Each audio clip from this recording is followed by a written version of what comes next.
Oh my gosh. Guys, I'm really excited today. I got my first Carson Hocevar diecast. Let's go, baby. I know I sound weird, don't I? Sorry about that. I feel weird, but yeah, I just feel. But I'm so happy. I got my first Carson Hocevar diecast from my local short track, Berlin Raceway. Woo! Alright, this is the first version. I'm gonna get the second version too. I got the 164 because I have I have a bunch of gift cards I got for Christmas, and I don't want to overuse them, but I have the money to buy a 124. I really do want to buy one.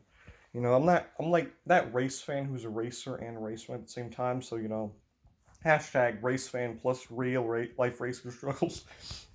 You wanna buy. It's the thing is I never really get that many gift cards, and so I wanna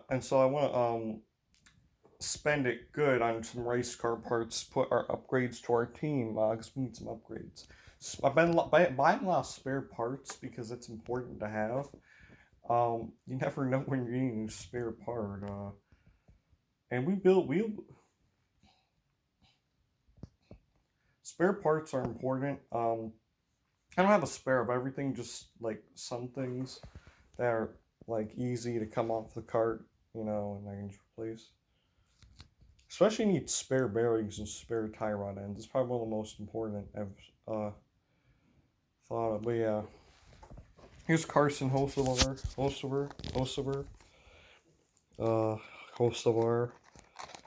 Oh my gosh, I love this diecast. I want to take it out of the box. I really don't want to keep in the box. Yeah, I'm in my school uniform still. Hashtag lazy vibes. But tag. I don't want to rip the box. Gotta open these a certain way. Shit. Alright. Gotta be careful with these boxes here, because I always rip these. Lift this a little bit. It's hard to open. I don't want to rip the box. I used to always rip the box, now I don't. I mean, you're probably guys, I'm not sorry. I mean, you guys are probably like, short track thing, you are so damn weak. How the hell can you not open it? I just don't want to ruin the box. I can open a box. I know you guys wouldn't say that, come on now, but I know my fans wouldn't say that, but great. Alright, I tore it. That's it. Oh my gosh, I tore it. No. Well, whatever. I don't want to keep in the box. I'm not gonna throw it. But I do have another Niece Motorsports diecast, like Nally Decker, but this one's a little bit, it's not too scratched. It's alright, I say. Not too bad. Not too badly worn. Nothing's really that worn. It's still pretty good condition. Just the front end scratched, and then the bottom I just put Sharpie on. So it's pretty good. That's my Nally Decker 2020 diecast. Really nice one, actually. Pretty good diecast I have. This is Carson Hocevar. I'd love if they came out with the GM Parts Now paint scheme. That'd be an awesome diecast. That would be so good. Oh my gosh, it was the best paint scheme of the year. The second best was the Horvath Design one. Horvath Design is one of the sponsors based out of Grand Rapids, Michigan. A lot of Michiganders who are racers have them. Have Horvath. Oh shit, I ripped it. As their sponsor. It's really common for Horvath. Oh my goodness, I can't open it without breaking it. Shush! Alright, but those young kids say, I'm a young kid, I'm Gen Z, but I don't say oh my goodness. Circle B diecast. Why? Alright, I'm gonna have to rip it, I'm sorry. I mean, I'm not gonna have to rip it all the way, but I'm gonna have to rip it.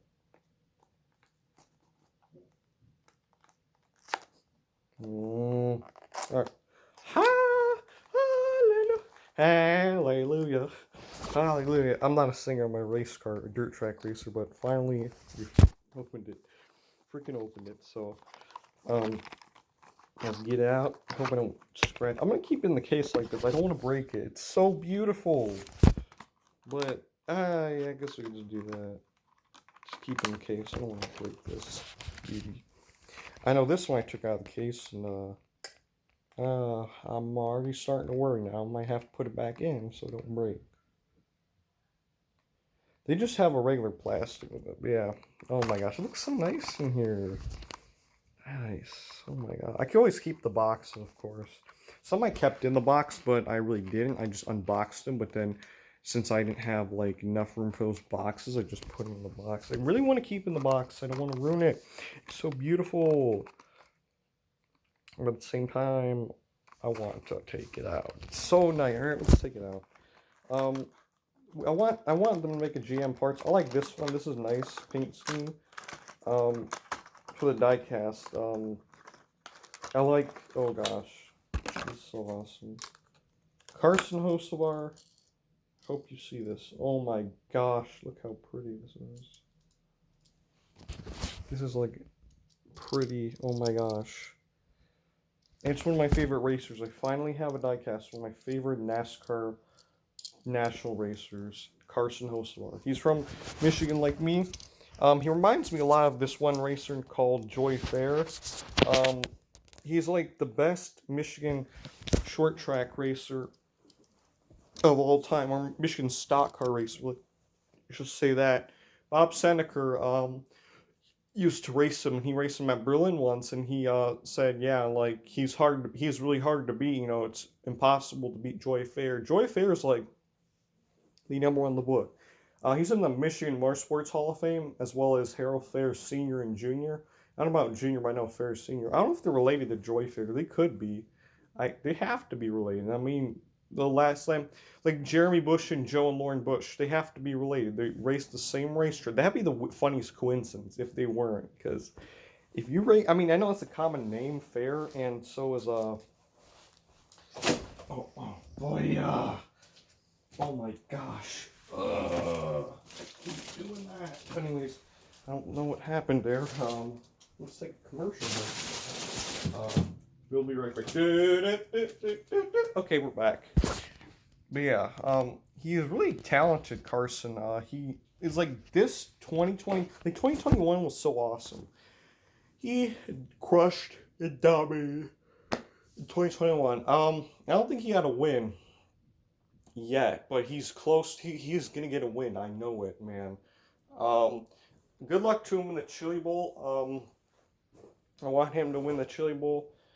I'd love to see him back at. I know, like, I also want him to win at the Michigan Short Tracks because this year's been really good at Michigan Short Tracks and crate late models. I don't know. Yeah, I think I was either crate late models or super late models. Huh. The Jags All Star Series, the Pro Late Model Series, CRA, Jags All Star Series.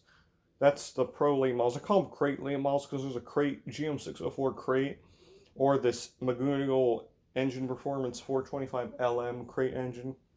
It's like a GM604. It's 347 cubic inches, but it looks more like it's supposed to be it's supposed to be like compete with the Ford D30 347 SR and the GM604 Circle Track crate engines, but it's the same cubic inches as the Ford 347, I think, but it's actually looks more like a 604. Like I think there's more Chevy parts in it. Um, but it's crate made by McGonigal, so I love Maguna. I'd love to get one of those things. Let's just hope it's made by GM. Like they have GM parts in it. Thank because I love GM. I'm really loyal to General Motors. Um, my great grandpa worked in GM. My uncle Mike works for GM. So does my uncle Gene. So like I have a lot of GM in my family, and then a lot of auto in my family. Actually, I'm the first person to be in the racing industry, like as a racer. Like I work for myself. I don't pay myself, but I work for myself, meaning like I own, the race team, But I do have other people, but yeah.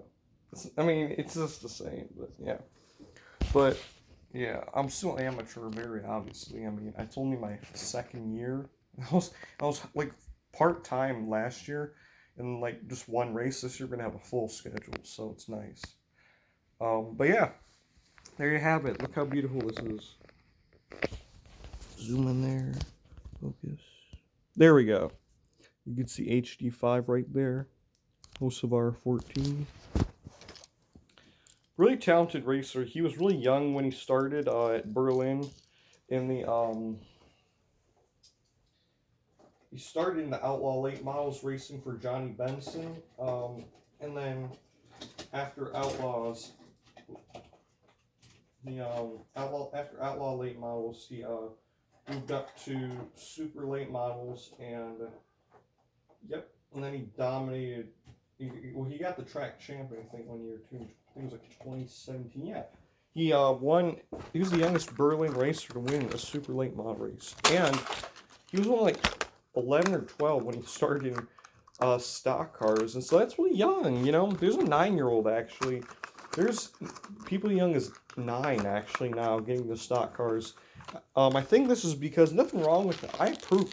If I was a track owner, I'd let a kid, you know, do them. I think what the thing is, it's just because it's not like bad or nothing. Only like the racing sanctions, like NASCARs, have an age limit. Like NASCAR Weekly Racing Series is 14. It used to be 16 because when Carson Hocevar was racing, he couldn't race in the weekly series anymore because he got black flagged for being too young at 14. But then he came back like maybe when he was older, like 14, then won. Yeah, that's what it was. Okay, black flagged at being 11, and then 2 years later in 2017, okay, they changed the rules, and yeah. It's like just for younger kids, they should start like. I mean, if they're talented enough, that's awesome, man. I mean, it's nothing wrong. I mean, I think I approve it. I mean, you know, these kids who are getting like really. I'm a kid myself.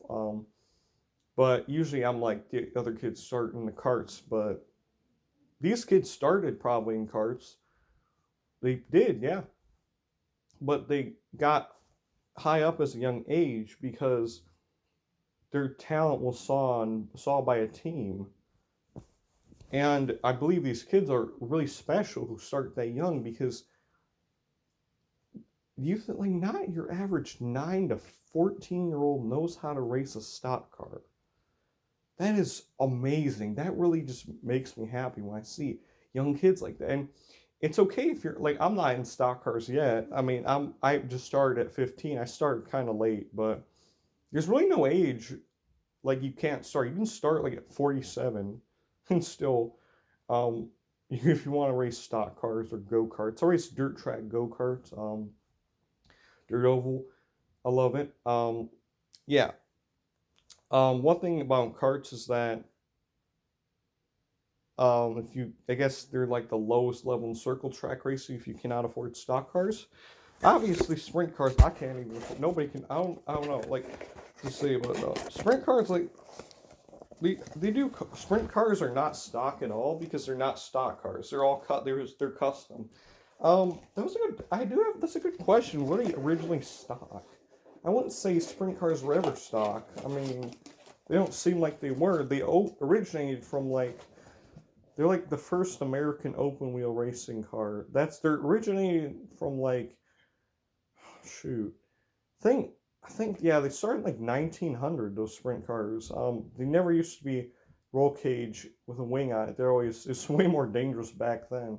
But I think because the Model T how it was designed, but at the same time how like sprint cars were designed back then. If you look like 1900 sprint car race at a dirt track, they won't look like anything like a Model T. They'll look different. So I think American open wheel racing, good question, where it originated. I don't know where stock car racing originated, but if we didn't have full bodied cars, we probably wouldn't have stock cars. But sprint cars are not stock cars. I don't know much about sprint cars. I know more about stock cars and karts. I'm still learning, but so if you're a sprint car person, please correct my history. I don't think it's correct, but I think it is. Stock car history, obviously. I mean, if you correct it if you want, but all right. So that was our Carson Hocevar diecast. Thank you for watching, and Next, we're going to review the Dave Sensiba diecast.